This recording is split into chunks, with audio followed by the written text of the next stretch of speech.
PowerPoint'te сүрөттөрдү жашырып коюп, табышмак ойнотуу боюнча кандай тартсак болот. PowerPoint'ты ишке киргизебиз.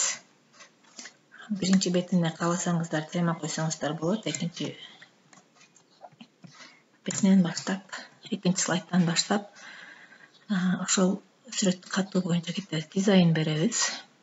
Стиль фона, формат фона. Бул жерден каалаган сүрөттү тандап койсок болот биз.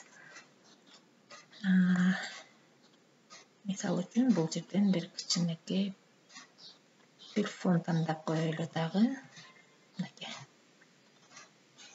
И жазуу үчүн ставка, надпис, ортортон эле тандайынчы. Бул жерге ким табат деп эле жазайын. Экинчи бетти ачуу үчүн главное создать слайд, и бул жерден пустой слайдты тандап алабыз. Дагы ушундай эле дагы бир слайд керек бизге. Enter'ди басып эле кошо алабыз. Бул жерге биз ставка, рисунок, бир сүрөттү катабыз. Мисалы үчүн бул жерден мына шариктер, смайликтерди каттык. Эгер сүрөтүбүз кичине болсо, бир аз чоңойтуп коебуз. Кичинекей сүрөткө чоңураак өлчөмдөгү сүрөт алайын. Мисалы үчүн мына китептер сүрөтүн алдым. Эми ушул сүрөттү катуу керек, бекитиш керек. Ал үчүн кийинки слайдка өтүп, бул жерге ставка таблица алышым керек. 4x3 таблица алдым. Таблицаны бул жерде түсүзүн тандап алабыз. Ошондой эле мына границадан все границы дегенди тандайбыз. Жалпы таблицаны белгилеп, все границы. Мына таблица сызылды. Ушул таблицаны барактын бетине жалпы тартабыз.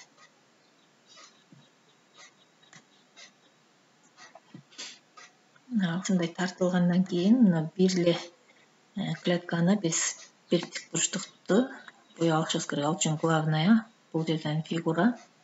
И ушуну мынакей боеп алдык. Ушунча клетка бизге керек болот. Андан кийин бул фигура бизге көп болуп калды. Биз заливка фигурадан белый тандап коебуз, ак. И ушуну копировать этип алабыз дагы, кийинки слайдка барып ставить кылабыз. Эми биз ушул тик бурчтукка анимация беришибиз керек. Анимация бериш үчүн ушул тик бурчтукту бир жолу бассаңыз, мындай 4 чарчы жагы рамкага алынат. Бул жерден анимация. Анимациядан биз бул жерден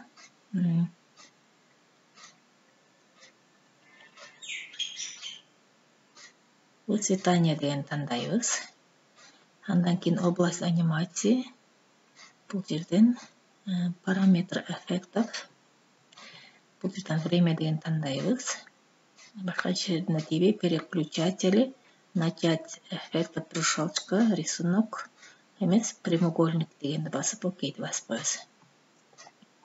Мына биздин ушул прямоугольникке триггер берилди. Эми ушуну эле копировать этип жалпы бетке коюп чыгабыз.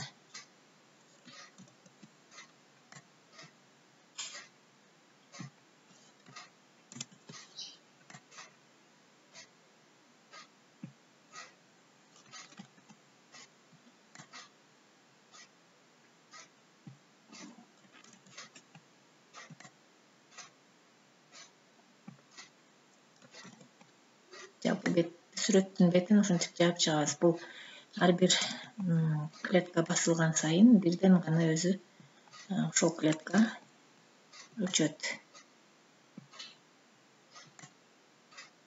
Бир аз клетканы кичине кылып алгам, сүрөтүбүз чоңураак келди.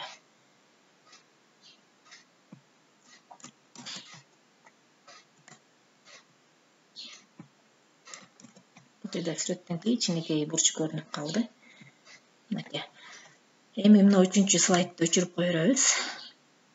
Андан кийин кийинки дагы башка сүрөт коюш үчүн дубль кылып алабыз слайдты. дублировать.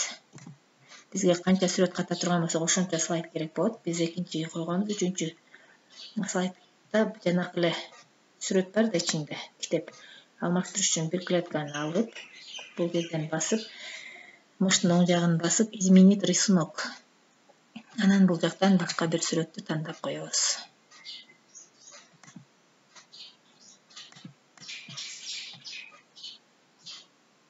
Мынакей. Кайра бул типуштукту алып барып коебуз. Төртүнчүнү дагы. Бир клетканы ачып, оң жакты басабыз, изменить рисунок. Бул жактан башка сүрөт коебуз дагы. Бул клетканы жаап коебуз. Бешинчине дагы бирөөсүн ачып, бул жерден оң кнопканы басып, изменить рисунок. И бул жерден башка сүрөт тандап коюп коебуз.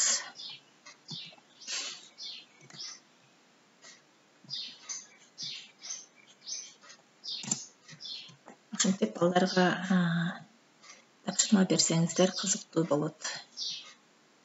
Бир түрдүүлүктөн көрө балдар жакшы кызыгышат деген ойдомун. Анан бул табышмакты берүүдөгү максат балдардын ойлоо жөндөмдүүлүгүн, эске тутуусун, кабыл алуусун жакшыртат. Акырына бир балдар үчүн кызыктуураак бир сүрөт коюп коеюн мына жерден.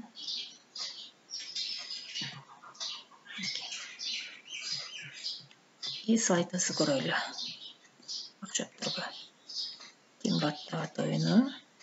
Мынакей, бир клеткадан таппаса, 2 клетка, значит, бул китеп экенин уже түшүндү бала. Кийинки слайдка өтөбүз. Бул эмне? Компьютер. Бала өзү кызыгып бар жерден ачып көрүшү мүмкүн. Кайсы кнопканы бассак дагы ушул сайт ачылат. Эмес, астындагы сүрөттүн бир бөлүгү ачылат.